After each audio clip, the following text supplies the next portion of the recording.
Um, this is just, it's such a classic case in front of all of us. Just such a classic case of government cover-up of an execution executed for a reason that has been displayed publicly, that he turned down Israeli money to change the direction of Turning Point USA instead of against genocide, but to be in favor of genocide. And because he wouldn't do it, they killed him. So it's been a month and what, 11 days, 12 days since his murder. And what do we know about it? So the information, according to Roberts, really good stuff that has come out is just absolutely nonsense, as you well know. Oh, let me get this light here so I can try and look human, except I look awfully pale.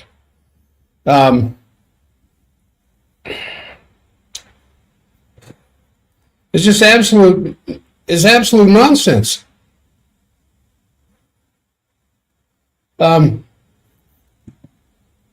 Andrew Colvett, who is a spokesman for Turning Point USA, executive producer of the Charlie Kirk show, said the doctor who examined Kirk told him that there was no exit wound. Yet we're told that the bullet was fired from a .30-06 rifle used by the suspect, Tyler Robinson, of which you hear nothing more about anymore. This is an impossibility because an .06, as we have said many times in my program, other people said the same thing, would have torn his head off his shoulders. And it's an ammunition that's used for big game like grizzly bear, moose, elk, brown bear. And there is no, you would not use an .06 on a deer unless you wanted to destroy half of the meat you were expecting to get from that deer. And there is no evidence that any media or FBI questioned the attending doctor concerning his report of no exit wound.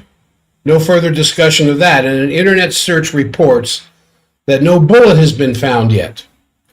A suggestion is offered that perhaps it's been recovered, but the news is being withheld, possibly due to ongoing forensic processing or investigative sensitivity, as they always say. And after 40 days, they are still examining a bullet. I mean, the only possible thing that could be sensitive about the bullet, if they actually have one, is it or is it not a .30-06 caliber? And the bullet, remember, the bullet that blew out the back of President Kennedy's skull then managed to bounce back forward in its magical path and cause 3 more wounds, was allegedly found completely intact on the floor of President Kennedy's limousine.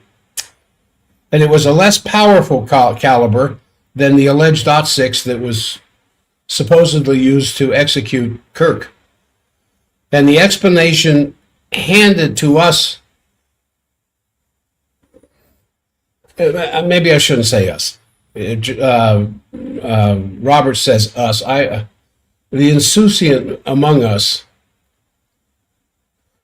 I mean, we're smarter than that. We're more wise than that. It's those who refuse to look at the evidence.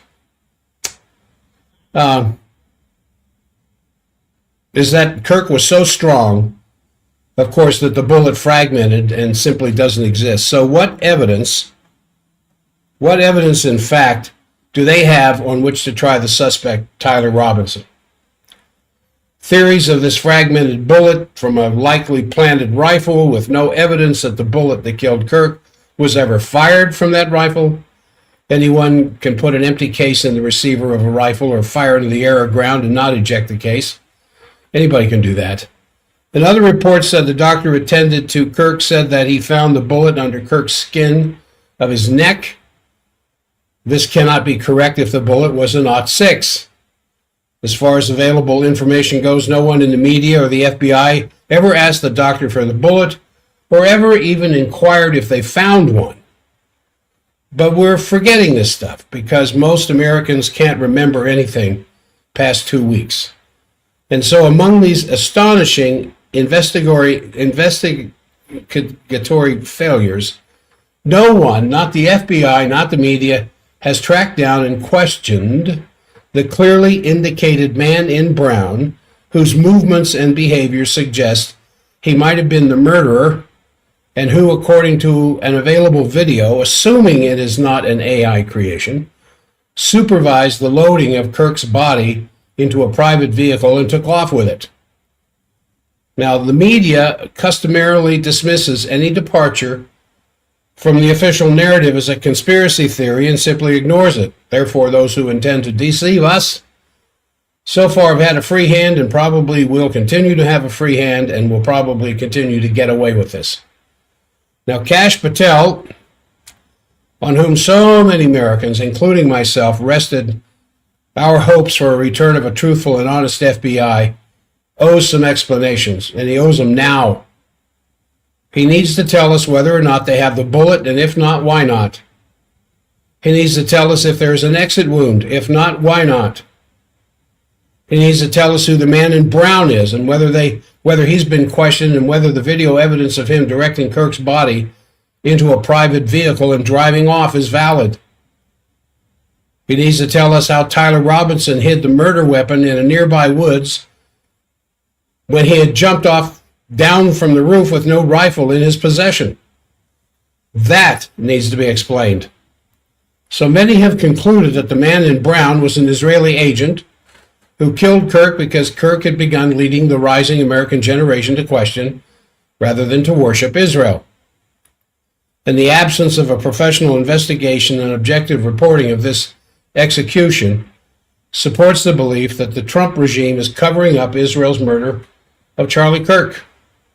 There isn't any other conclusion to come to.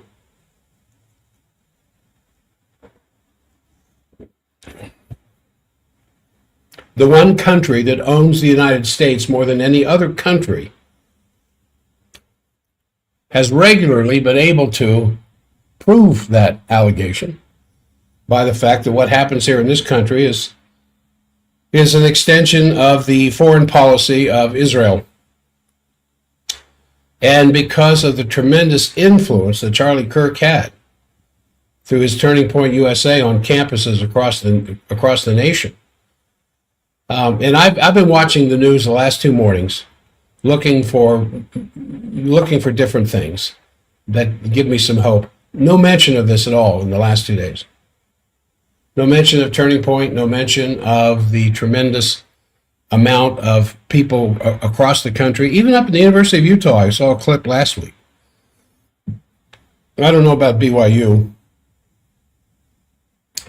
I suspect they probably have a chapter there as well, but the important thing is that this is slowly going to be swept under the rug, and you're going to hear less and less about Tyler Robinson until you forget his name, and you're going to hear less and less about this guy in brown that they've got different videos of, who had a very commanding role to play as soon as whatever it was that hit Kirk's body hit him. And we just kind of quietly bury it back in the little box in the back of our head that has written across the front of it, too difficult to contemplate. And so these things get buried there and in time forgotten. And it's just very, very disturbing, to say the least, that it has gotten to this point.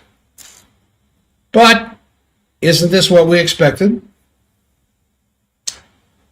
We knew from the outset,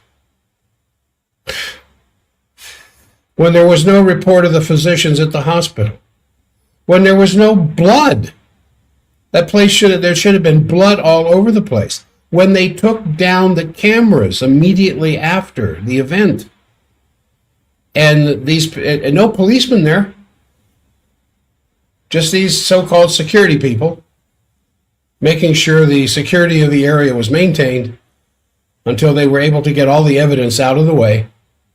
It's just a really slick operation. And then they had to bring in, of course, the Utah legal people, law people, the police chief there in Orem, and the governor, and other people on behalf of Utah who probably were told to shut up.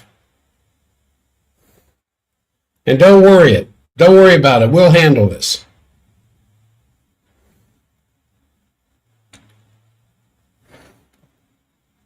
I don't know. I don't know. I've talked to a few patients about it. You know, just benignly asking, have you heard anything more? Is there any more news? What's Candace Owens saying? That kind of stuff. All right, something I wanted to mention. I'm going to cover several different things this morning, a little bit on health too, because I will not be here tomorrow. At this time tomorrow morning, I will be on a plane to Minneapolis. I've got 2 presentations to make, and this is really nice. It's that I've been asked to make 2 on two different occasions to about 150 doctors, and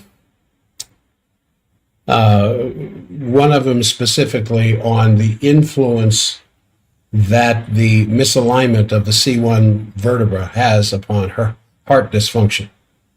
And I'll be getting into the neurology and the pathophysiology of heart disease as a result of the misalignment of the skull on the neck, and the tremendous amount of evidence to support what I just said.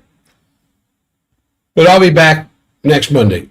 Now, Lord David Richards, who's the former chief of the United Kingdom's Defense Staff, recently awarded the rank of Field Marshal, told The Independent in an interview just recently that the Ukraine cannot defeat Russia.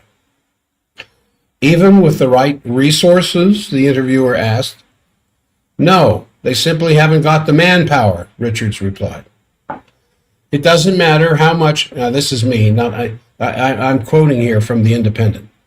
It doesn't matter how much Tomahawk missiles, how much firepower, how many missiles, how many 155 millimeter rounds, bullets, F-16s, F-35s, whatever else we send. The manpower on the ground through attrition and through desertion is growing higher and higher all the time, which is why there are still allegations of certain aspects of the Ukrainian government grabbing teenage boys and men over the age of 60, just grabbing them off the street, putting them in vans and trucks and hauling them out to the front line.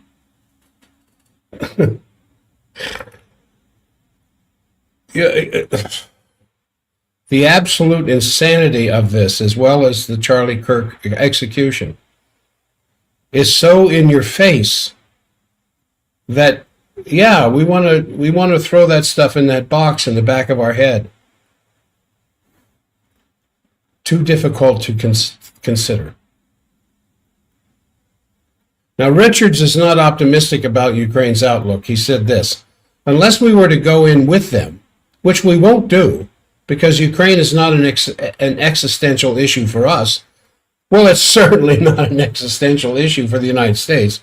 But anyway, he says, it clearly is for the Russians, by the way. And we've decided, because it's not an existential issue, we're not going to war. We are, you can argue, and I absolutely accept it, in some form of a hybrid war with Russia.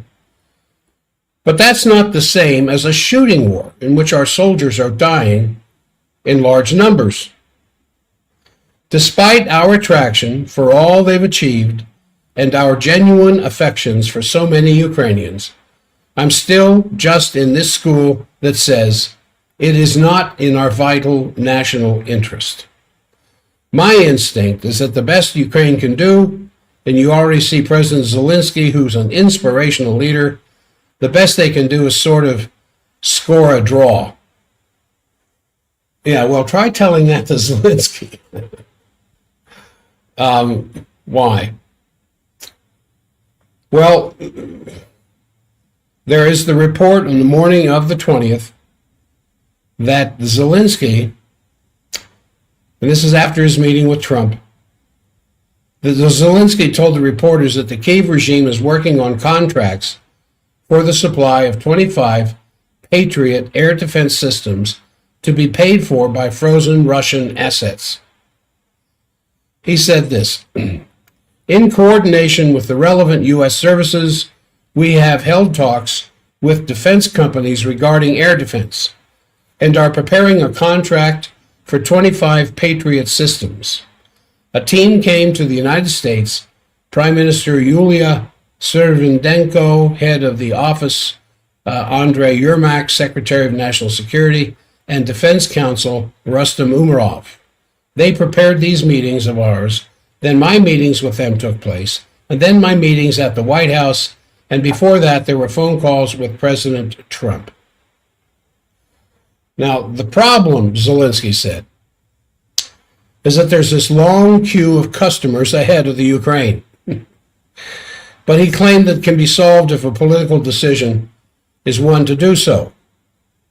He said this, the second story is with long-range weapons, namely with tomahawks. President Trump publicly said that America needs them. In my opinion, he does not want escalation with the Ruskies until he meets with them. We have said both publicly and non-publicly that we're ready to meet in any format that works. Of course, I believe that the main thing is the result. So where are we on this? Well, maybe by the end of this month, the end of October, in Budapest, Trump will be sitting down with Putin. And as I was saying yesterday, I think Trump finally can see the light. And the light is this. Russia has won the war. And not only has Russia won the war, Ukraine has lost it. That's two different things. It's like the BYU game against Arizona over a week ago. BYU got the win, but it's because Arizona lost it. Last Saturday against Utah, BYU won the game. There's no doubt about it. They won the game. Although Utah had a couple of chances to take it and then fell apart. I don't know why. I was expecting more out of Dampier than that. And of course, I have mixed feelings because I have children who went to both schools. So it's kind of a touchy subject around the house. Although I am a BYU alum, beside the fact, I think you get the point of what I'm trying to talk about here. It's one thing to win something, it's another thing to lose it. And not only has Russia won, but the Ukraine has lost. And, excuse me, the numbers that I see in the various sources that I have of the mass desertions that are taking place in the Zaporizhia and Kherson areas of the Ukrainian forces, making it so much more easy for the Russians to advance. Now, some of the latest talk is that Putin's not going to meet with Zelensky because he doesn't recognize Zelensky as, he says, until there's an election, until the Ukrainian parliament comes up with a new president. There isn't a president. The only reason Zelensky is acting in that position is because of a declaration of martial law in May of last year, when Zelensky's term ended.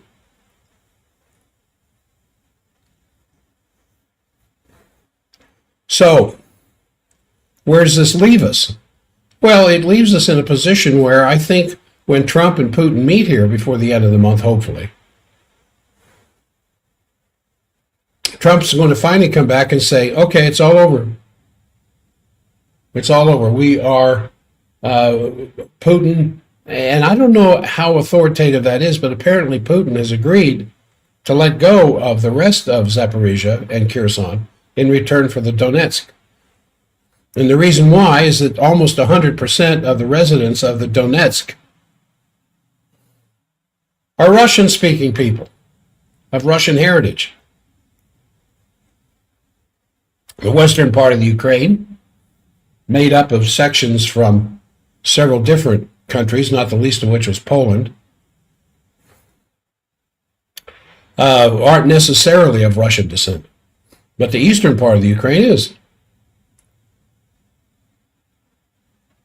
And the reason that Putin went in there with his special military operation was to stop the murdering of these people that the U.S. appointed government back in 2014 were shelling on a regular basis. Between 12 and 14,000 of these people had been killed over an 8-year period before Putin finally went in to help them.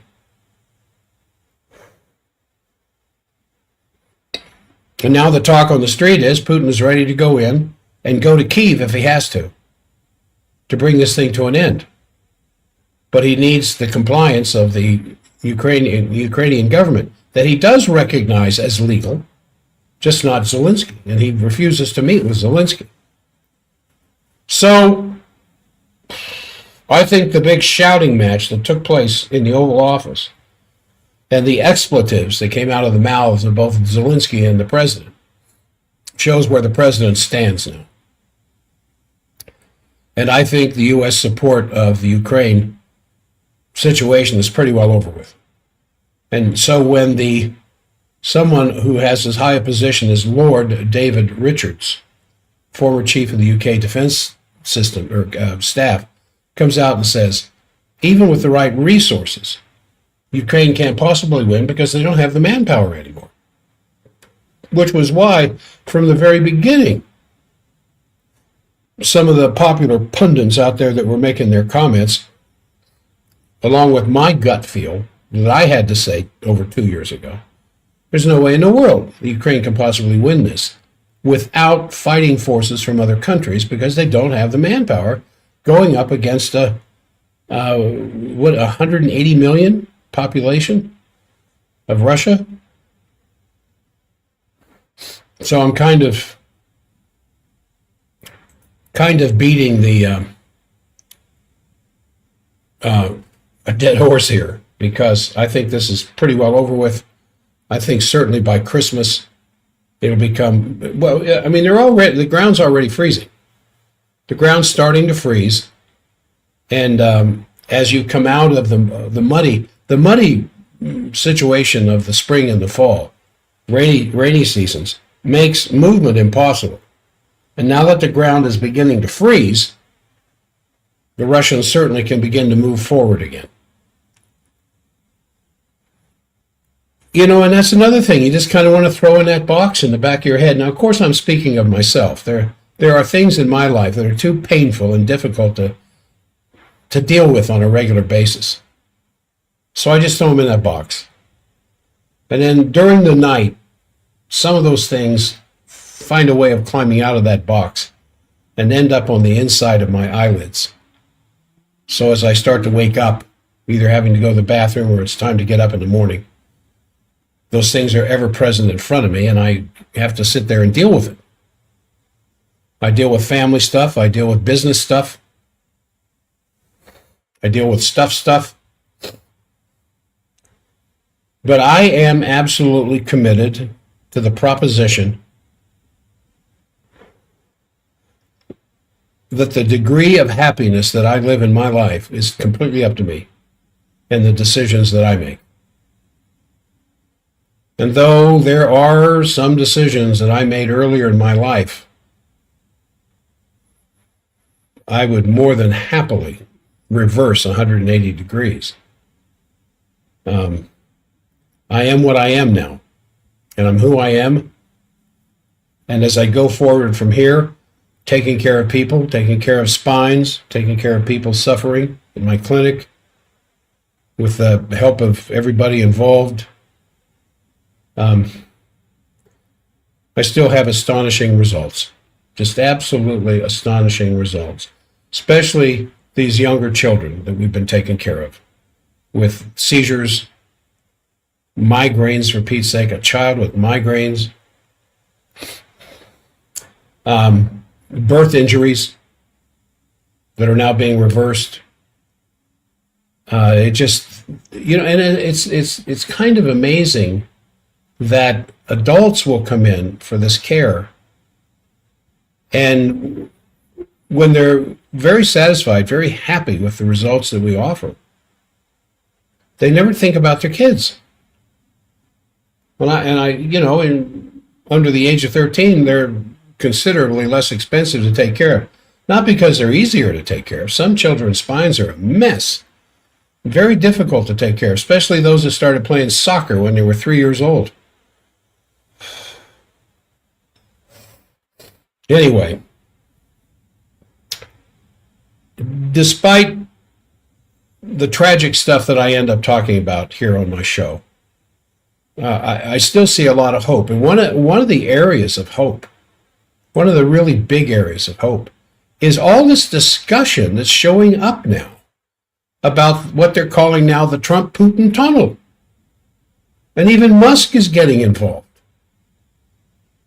Kirill Dmitriev, who, last week posted this link about the Bering Strait tunnel, linking it back to the JFK era, has received over 2 million views. And they've launched this competition to make the best short AI video on the Trump-Putin tunnel. And Elon Musk got into the spirit by posting a video about how incredibly close Russia and Alaska are. And you've seen that. If you've seen any reliable map, how close Nome, Alaska is. Is it the Dolomites? Is it the two little islands there, halfway between, right there in the middle of the Bering Strait? The Bering Strait's about 70 miles wide, so it's 35 miles out to the midpoint. And I've said this before. I have been in Nome twice for mining stuff years and years ago. And as the airplane came out of Kotzebue, above the Arctic Circle, so I can say I've been above the Arctic Circle. And as the plane gained altitude, and it was a morning flight, so the sun was behind us, so you could look off to the west, I could see Russia. I could see Siberia. I mean, you don't have to be you don't have to be too high up in the sky, too great an altitude to be able to see 70 miles away.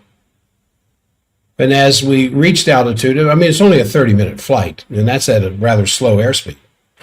But as he started to descend from the cruising altitude, looking out the window, you could see Russia. So I've never been to Russia, but I've seen it. I've said that to a few people with raised eyebrows. Nope, never been there, but I've seen it in the flesh. So my point is, it's only 70 miles wide. And suddenly there's all this talk about how feasible this thing is to have a high-speed rail underneath the Bering Strait. It can be built in about 8 years. It'll cost less than $10 billion to do it. And then the extensive railway construction that will take place at both portals that just spread throughout the world, spread throughout North America, through Canada and the United States, down into Mexico, down all the way to Tierra del Fuego, and everything that could spread through Eurasia because of this rail that essentially would end up connecting the whole world with the least expensive form of material transport in the sense of cost and time, railway. Now, I wasn't sure I believed that at one time when I've heard other people say that. But in my office, anybody who's been to my new office, where we've been for over 3 years now, it's right next to the railroad tracks there on the freeway. The railroad track goes right underneath, my window. And the amount of freight that I see going by every day, north and south, I had no idea that much freight moved through Salt Lake City. Several trains of more than 100 cars, tank cars, box cars, coal cars. One time I took the time to count, it was over 100 coal cars going north with the exact amount, same amount of coal in every car. And it just shakes the building. And that has always been considering the amount of time involved in rail transport and the cost, the cheapest way of getting things moved. Far cheaper than trucking on the highways.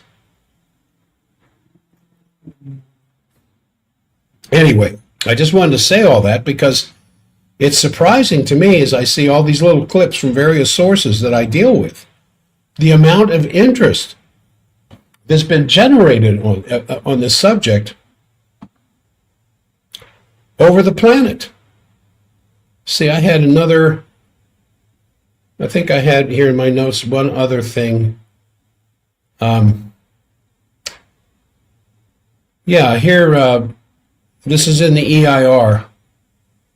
The strategic implications of the Bering Strait Tunnel project, which over the past 48 hours has been put front and center in the U.S.-Russian relations by social media posts by Kremlin Special Envoy Kirill Dmitriev, calling for a joint construction of the Putin-Trump tunnel. And U.S. President Trump's comment in response that he found the proposal interesting. You think they're going to talk about that in Hungary around the end of this month? As I've always said, and the idea certainly didn't originate with me, but the best way to deal with your enemy is to not kill them, because their kids will come back and kill you. The best thing to do is sit down and set up an economic relationship between the two of you, where you both profit. Because you're not going to sit down together in the name of peace with a ceasefire and stop throwing rocks or spears or arrows or bullets at one another without a development program to follow it, which is the whole idea of the Gaza peace deal, the Oasis project for the Middle East. You can't just have a ceasefire. You can't just have a declared end of the war on both sides. You can't just have the creation of a Palestinian state. That won't go anywhere. They'll end up shooting each other again. You have to have an economic development program.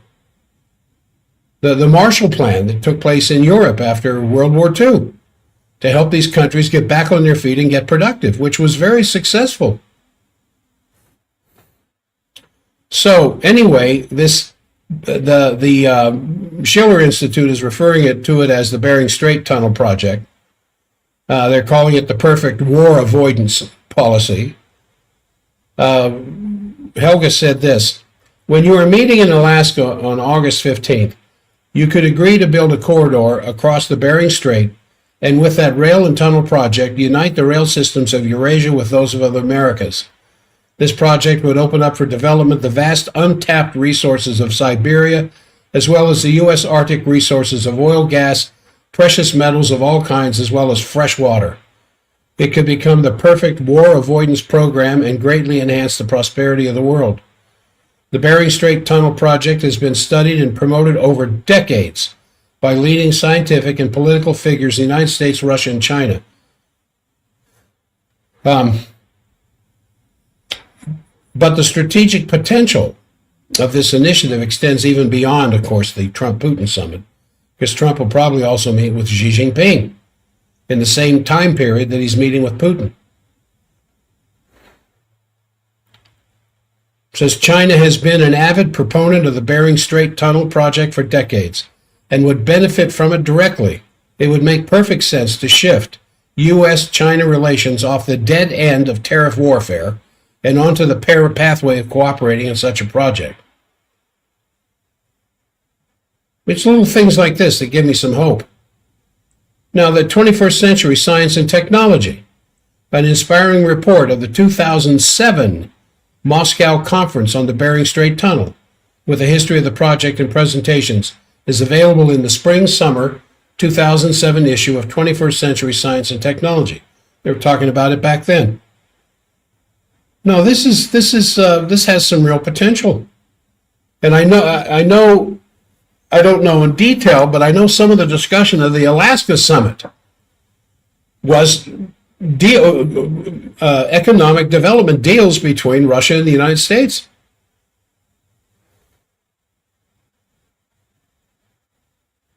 So while I see certain events, like my own government's cover-up of the execution of Charlie Kirk, and I have to admit, I didn't know a whole lot. I knew him, and I've seen him on TV interview programs, and didn't know a whole lot about him or Turning Point till the murder.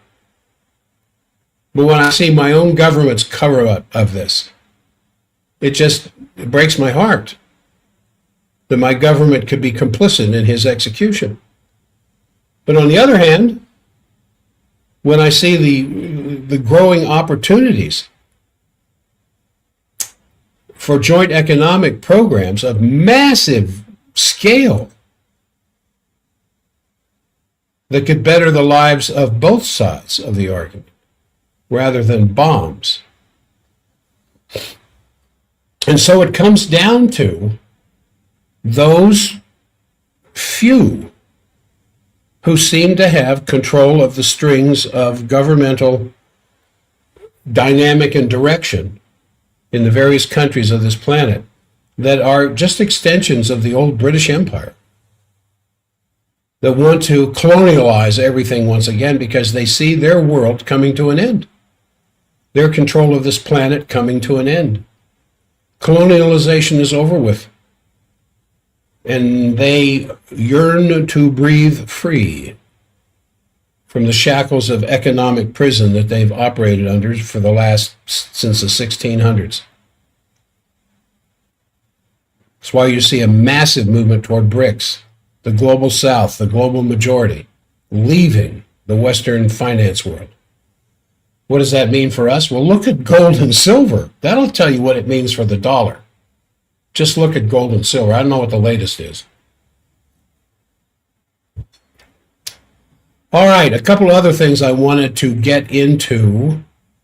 I want to mention something about this bombshell study that was covered up.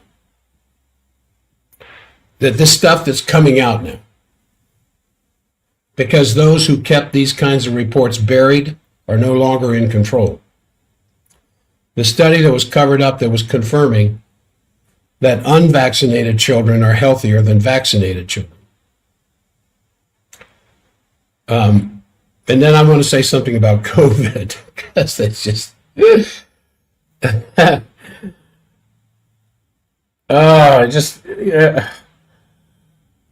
level of nonsense, and yet I guess it's an unsuspecting, ignorant population that still gets in line for this stuff because they trust what their government has to say at all expense.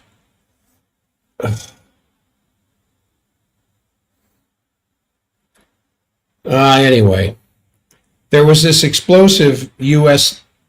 Senate hearing, and what came out of this Senate hearing was what public health officials and medical elites have been trying to bury for years, that would expose the cover-up of a smoking gun study that confirmed that vaccinated children are far more likely to suffer from chronic diseases than their unvaccinated peers. So attorney Aaron Siri, S-I-R-I, revealed the suppressed findings, this is about a month ago, before the Senate Subcommittee on Investigations. It was chaired by Senator Ron Johnson from Wisconsin. You know his position on this subject. And the study in question involved more than 18,000 children in Michigan's Henry Ford Health System.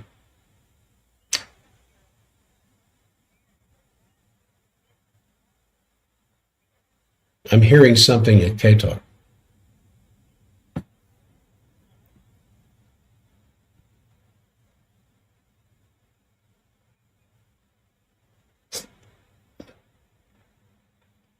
Sounds like some kind of a commercial.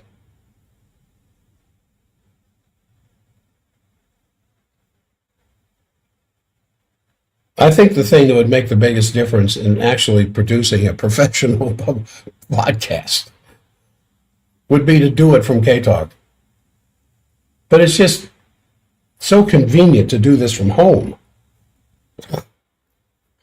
Anyway, this study of 18,000 children in Michigan's Henry Ford Health System, it was never peer-reviewed or published. However, it was not due to bad science, but because its results contradicted the official vaccine narrative. And Siri, testifying before the Senate Subcommittee on Investigations, said this: the results are astonishing. The study confirmed that vaccinated children, vaccinated now, were 4 times more likely to develop asthma, 3 times more likely to develop atopic disease, which is a bunch of different things, 6 times more likely to develop autoimmune disorders, and 5.5 times more likely to develop neurodevelopmental disorders, meaning the nervous system, of course. In total, he said this is from a study of the Michigan's Henry Ford Health System, that it was never peer-reviewed, and I think that's obviously why that's the case, because no doctor is going to put his name on a report that questions the narrative. Not if he wants to keep his job. And of course, it was never published. But he says, in short, in total, vaccinated children were 2.5 times more likely to be diagnosed with a chronic health condition compared to those who had never received a shot. And remember, part of what Bobby Kennedy Jr. was talking about before he was appointed Secretary of HHS in many of his public discourses was that in 1950, the year I was born, the percentage of children in America who were habitually sick was less than 2%. It was 1 point something. 1 point something out of 100 children had a chronic illness. And today, of course, it's over 50%. Over half the children in America, and children meaning anybody less than 17 on down, half of them have a chronic disease. Now, in some cases, such as diabetes or brain dysfunction, no unvaccinated children had that condition at all. Now, what did I just say?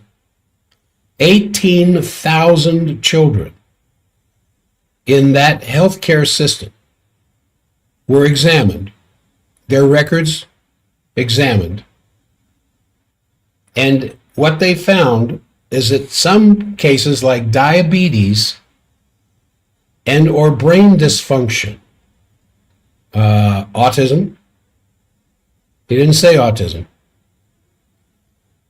there was no unvaccinated child that had diabetes or some kind of brain dysfunction. Not one.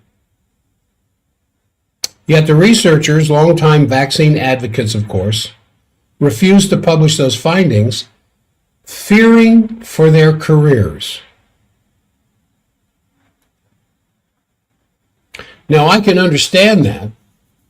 I could understand you might adopt a particular viewpoint in order to preserve your job, especially if you're making good money and you've got a good retirement you're building and there's benefits and everything else. This is what spawns whistleblowers.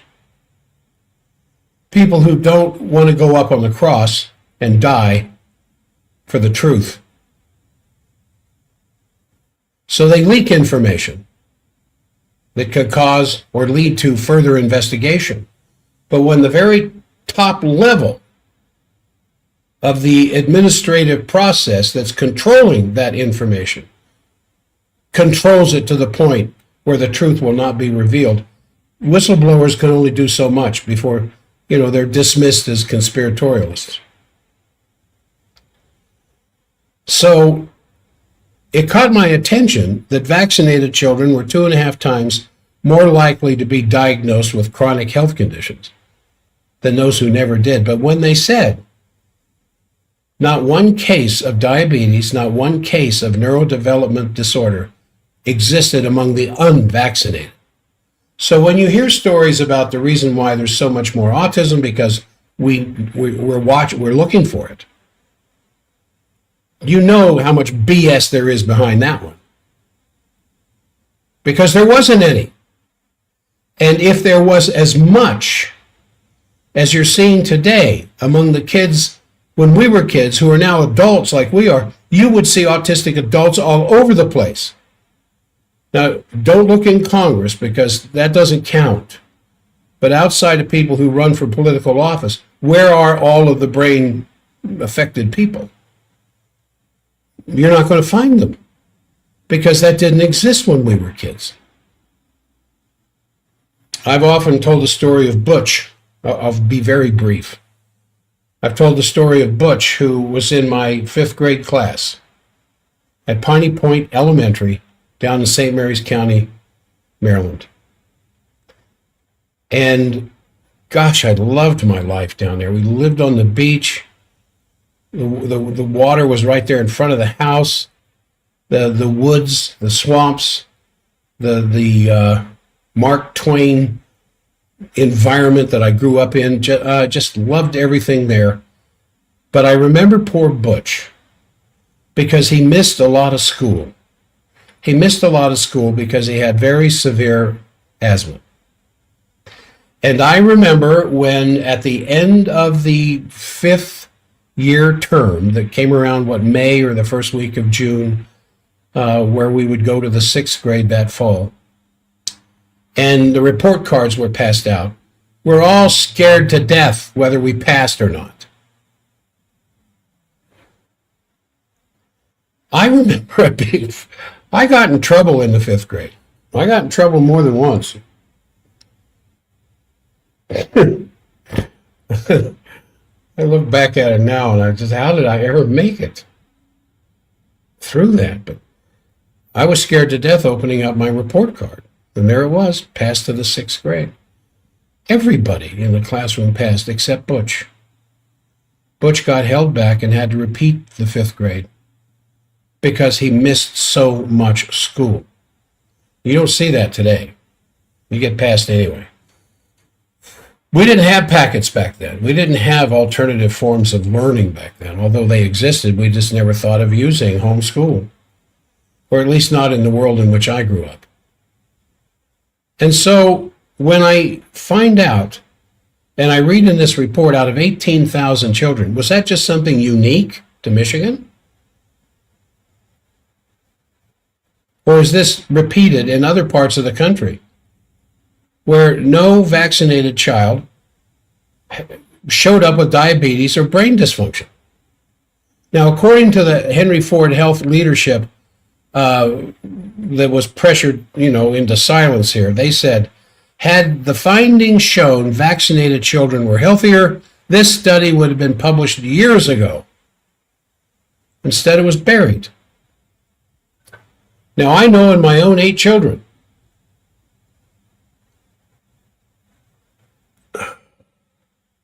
seven of them were vaccinated before I knew better, and then we stopped the vaccinations after a certain point.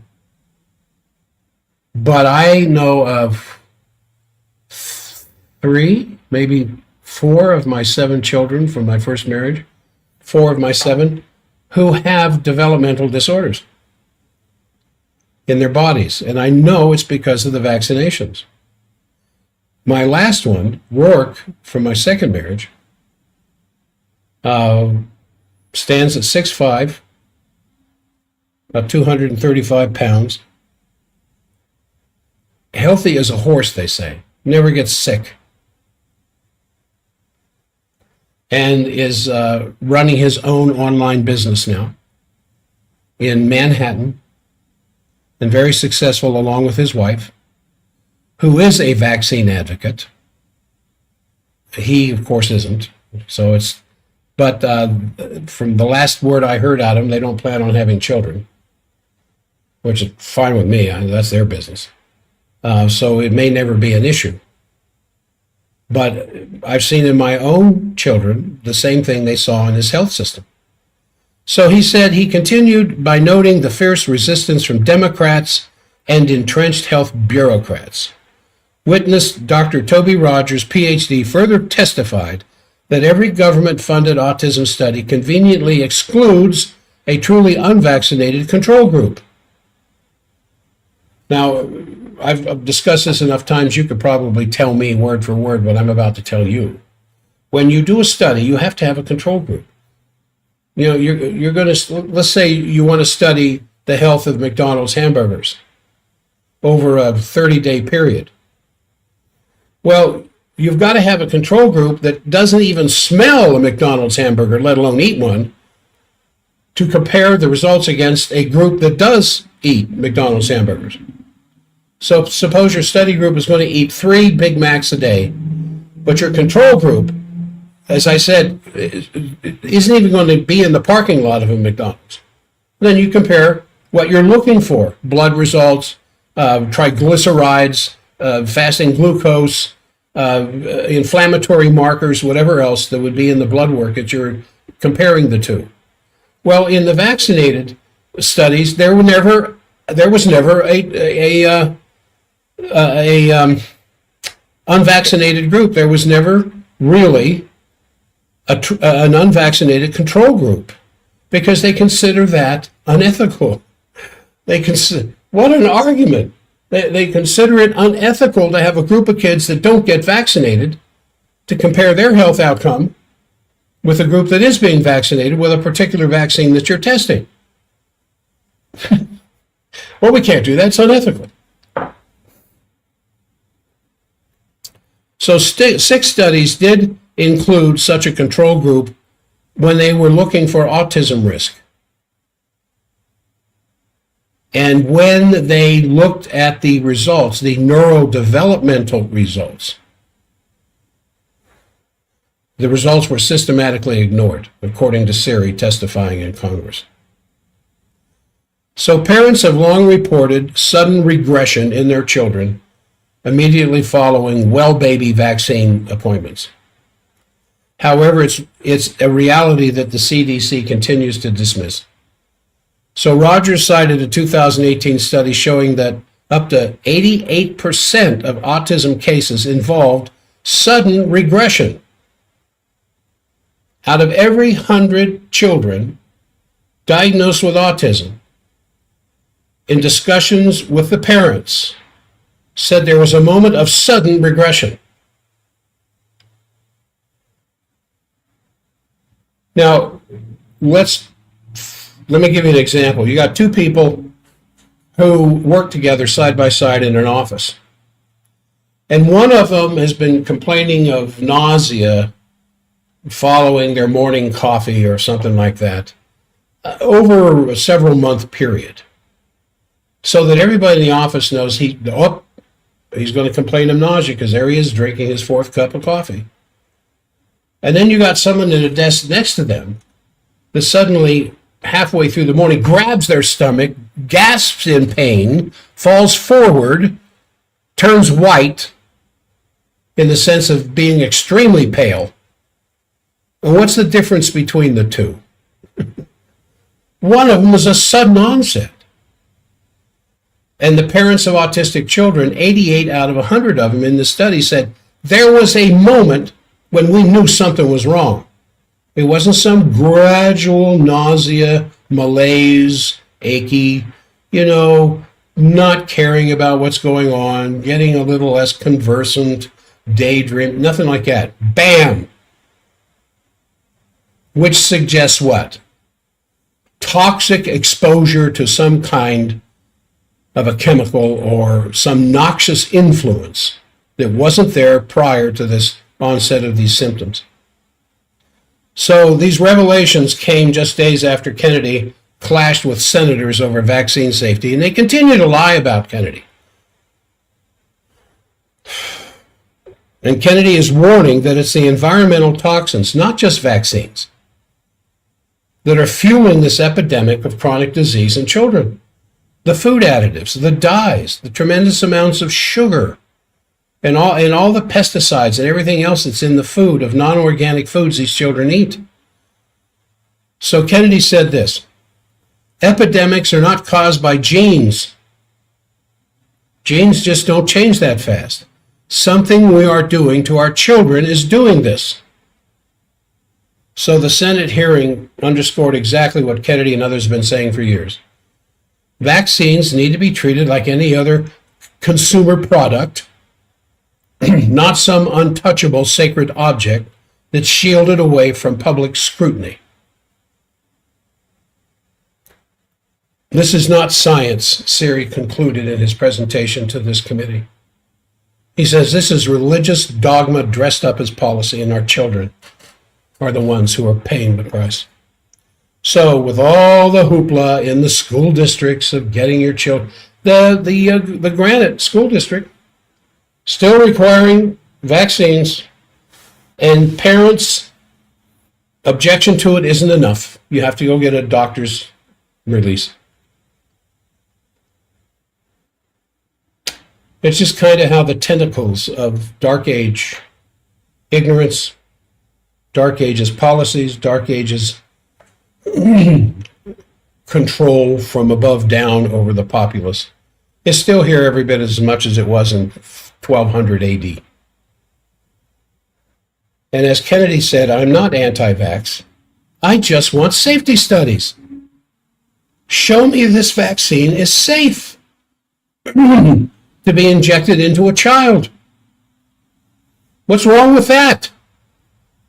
Just show me that it's safe. All these other drugs, the current flood of these very dangerous weight loss drugs,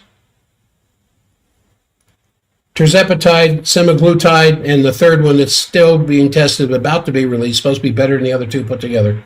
Very dangerous drugs because you're changing digestive physiology inside the body that your genes simply are not adapted to. Now, there's going to be hell to pay for this.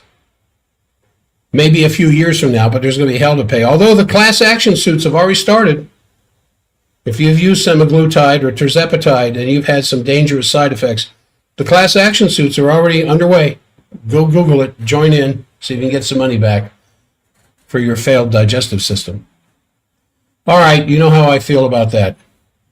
All right, we're coming up here to an end. From now till the end of the month, I am still offering half price for K-Talk listeners for new patients. If you go to jackstockwell.com, you can see clearly the kinds of things that we address. And it's just everything from migraines to sciatica to digestive, neurodevelopmental problems in children. Children are wonderful to take care of because they still have the power of life in them, and they rebound so quickly. So we're coming up to the news, and but I don't know if the news is going to play. I'm just going to turn what you were listening to at K-Talk back on. And for those of you who are a part of the stream, thank you so much for being a part of the program today. I will not be here tomorrow. We'll play a replay of something, but I will be back Monday after having a wonderful time with my presentations in